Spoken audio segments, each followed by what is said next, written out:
In my short video, Paradise Stolen, I used the analogy that for the money spent on the war in the past 10 years, we could have built a small home on a small plot of land in a small community for every family in America.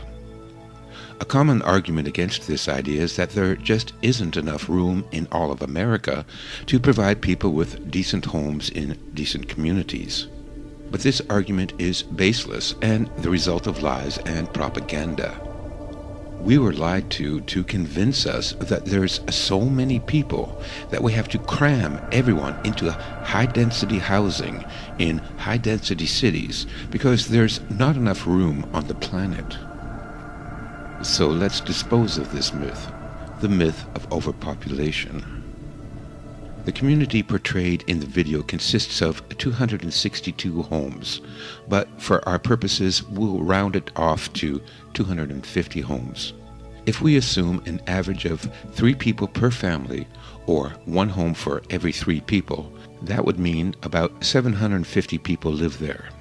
Including parks and playgrounds, the whole community sits on 12 acres of land. Now let's take the U.S. population of 320 million and divide them into communities of 750 people each, which gives us 426,666 villages. Each village sits on 12 acres, so multiply that by 12, equals 5,119,992 acres. Convert acres to square miles and we have just under 8,000 square miles. That means we could fit everyone in America in a 1-story home with a front yard and a backyard, with plenty of parks and playgrounds and waterways for every 750 people, and it would all fit easily on the available landmass of the state of New Hampshire, and still have 1,000 square miles to spare. That could leave the entire rest of the country, including Alaska, without a single person living there. See now how ridiculous it is to think that the entire landmass of the U.S. cannot provide the needs and resources for a low-density population taking up less room than New Hampshire. But let's go further. Let's take the entire population of the planet, 7.3 billion people. We do the same math. 7.3 billion divided by 750 times 12 acres converted to square miles, and we have 180,000 square miles. That means we could fit everyone in the world, every American, Canadian, Australian, Mexican, European, Russian, Muslim, African, Hindu, Chinese, Japanese, Indonesian, and all of South America, in a 1-story home with a front yard and a backyard with plenty of parks and playgrounds and waterways for every 750 people, and the entire world population could all fit easily on less than 75% of the available landmass of the state of Texas, and still have 80,000 square miles of Texas to spare. I think we can all agree there are too many people in the world, and we really should limit our reproduction. But too many people is not the reason that half the population of the world has to live in hunger and squalor, and the rest of us lives of desperation and alienation. So, why are we being herded into these high-density megacities? We've already shown that it's not efficient, and we know that there's plenty of room for everyone. Well, the answer is that a few dozen psychopaths want us to tear each other to pieces so that we won't unite against our slave masters. We are part of a giant laboratory experiment, and each of us is just an expendable little white lab mouse. Don't believe me? Well, don't take my word for it. Let's go back 50 years and take a look at some experiments by a Dr. John Calhoun called Mouse Utopia. The work of Dr. John Calhoun at the National Institute of Health in Washington, D.C. has attempted to answer this question.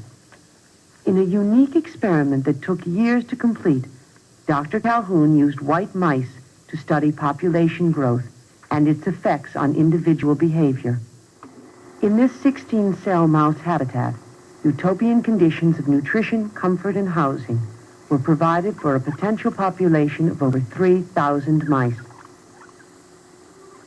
Yet, in spite of ideal conditions, the mouse population met with catastrophe. The population of the mice doubled every 60 days.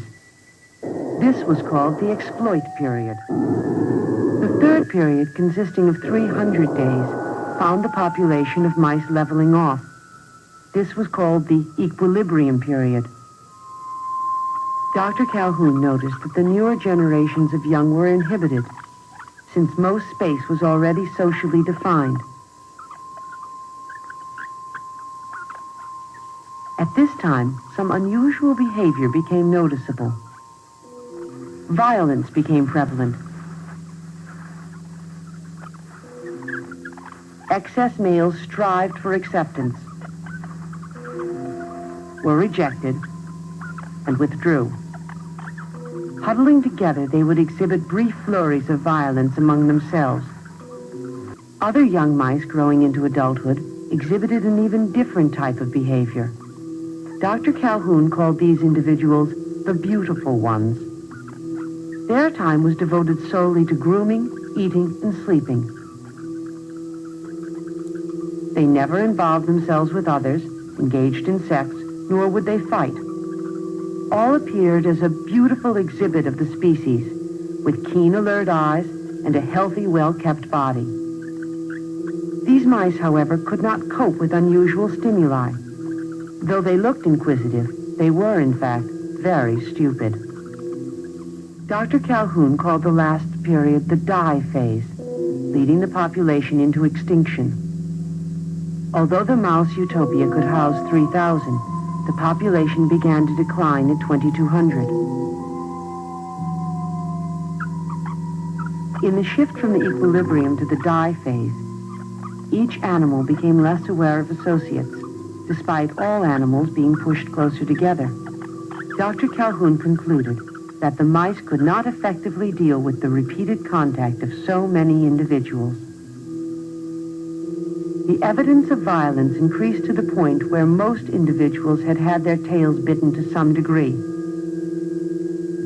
Eventually, the entire mouse population perished.